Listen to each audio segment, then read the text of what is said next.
Bienvenue sur le podcast de Philippe. On se lance dans une exploration du paradoxe de Fermi. Ah, un sujet passionnant. Imaginez l'univers, vaste, rempli d'étoiles, des planètes à foison et potentiellement de la vie. Logiquement, on devrait trouver d'autres civilisations. Mais sans un rien. Silence radio. Où sont-ils? C'est la grande question. On va décortiquer tout ça aujourd'hui, explorer le grand filtre, c'est James Webb, point tenth. On va même demander à ChatGPT son avis. ChatGPT, intéressant mot ça. Ouais, la version 03 mini.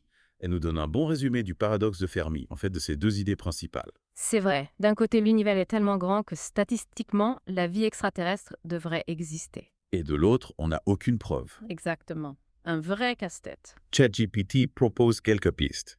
Elle évoque la rareté de la vie intelligente. On serait une exception. C'est une possibilité.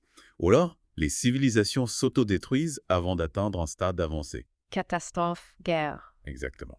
Elle parle aussi des difficultés du voyage interstellaire. Ah oui, les distances sont énormes. Même avec des technologies super avancées, ça pourrait être impossible de voyager ou de communiquer. Fascinant. ChatGPT évoque aussi des civilisations qui choisissent de rester cachées. Se cacher un tu. Pourquoi? Peut-être nous observent-ils discrètement, comme dans un zoo cosmique. Intriguant.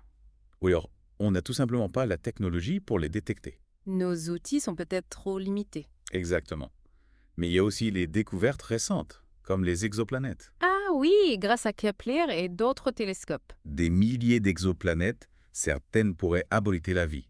Et on peut maintenant analyser l'atmosphère de ces planètes. Grâce à la spectroscopie, on cherche des biosignatures. Des indices de vie comme l'oxygène ou le méthane. Exactement. Alors, la vie pourrait être plus courante qu'on ne le pensait. Mais toujours pas de traces de civilisation avancée. Mystérieux, n'est-ce pas? C'est là qu'intervient l'hypothèse du grand filtre. Le grand filtre rosé. Une étape critique dans l'évolution. Un obstacle majeur pour les civilisations. Un goulot d'étranglement. Exactement. La question est, où se situe-t-il? Derrière nous ou devant nous? Si c'est derrière nous, la Terre est une exception. Un miracle. Et si c'est devant nous? Ça voudrait dire que les civilisations sont condamnées à disparaître avant de se répandre dans la galaxie. Un futur peu réjouissant. Pas très optimiste comme vision. En effet. Et si le problème venait de notre façon de chercher Wego, on se focalise peut-être sur les mauvaises choses. SETI, par exemple, cherche surtout des signaux radio. C'est vrai. Mais imaginez des civilisations qui utilisent des modes de communication totalement différents, Ah oui, des ondes gravitationnelles, des neutrinos. ou même des choses qu'on n'imagine même pas encore. On pourrait passer à côté sans le savoir. Et si ces civilisations étaient super avancées, capables de manipuler l'énergie à une échelle gigantesque? Des mégastructures, par exemple, pour capter l'énergie d'une étoile LOL. Ça, ce serait vraiment quelque chose à observer. Imaginez la technologie au cas. On pourrait apprendre énormément. Mais bon, pour l'instant, on n'a rien trouvé de tel. Peut-être que Prochon n'est pas assez avancé nous-mêmes. On est encore des bébés, en quelque sorte. Nos signaux radio, ils n'existent depuis un siècle. C'est rien du tout à l'échelle de l'univers. Ils ont à peine parcouru une infime partie de la galaxie. On n'a peut-être pas encore atteint d'autres oreilles, tout simplement. Et même s'ils nous entendaient, il faudrait qu'ils puissent décoder nos signaux. Nos émissions télé, nos radios. Ça doit leur paraître bien étrange. Comme si on essayait de comprendre un smartphone, en observant de la fumée escou. C'est une image amusante.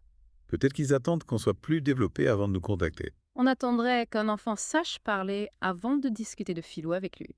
C'est logique. Et puis, il y a l'hypothèse du zoo, on en a parlé tout à l'heure. On est observé de loin. Sans savoir.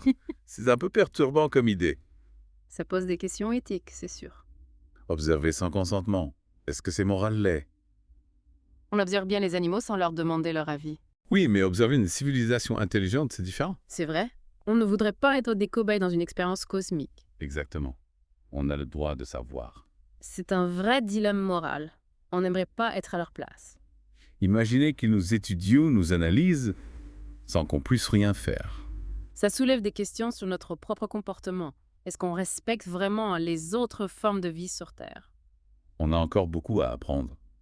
Et si notre incapacité à trouver des extraterrestres, c'était à cause de notre vision limitée. Notre perception de la réalité est peut-être trop étroite. Des civilisations qui dépassent les limites de la matière, de l'énergie. Des êtres qui existent sur un plan de conscience qu'on ne peut même pas concevoir. Ils ont peut-être percé les secrets de l'univers, maîtrisé le voyage dans le temps, la téléportation. À côté d'eux, on serait des hommes des cavernes. Nos technologies seraient ridicules, primitives. Et si la solution du paradoxe de Fermi, c'était d'élargir notre propre conscience? Changer notre façon de penser, de voir le monde. Exactement. On cherche peut-être au mauvais endroit, avec les mauvais outils. Le paradoxe de Fermi, c'est plus qu'une énigme scientifique. C'est un miroir. On se regarde dedans et on voit nos propres limites. Nos peurs, nos doutes, notre ignorance. Ça nous force à être humbles. Face à l'immensité de l'univers, on est minuscule. Mais on est aussi capable de s'émerveiller, de se questionner. Le paradoxe de Fermi, c'est une invitation à explorer, à continuer de chercher. Garder l'esprit ouvert, imaginer l'impossible. La vérité est peut-être là, juste devant nous. Merci de nous avoir suivis dans cette plongée fascinante. On espère que ça vous a donné matière à réflexion. N'hésitez pas à partager vos idées, vos théories dans les commentaires. On est curieux de vous lire. Et bien sûr, abonnez-vous à la chaîne YouTube et likez la vidéo pour soutenir le podcast de Philippe. À bientôt pour de nouvelles explorations.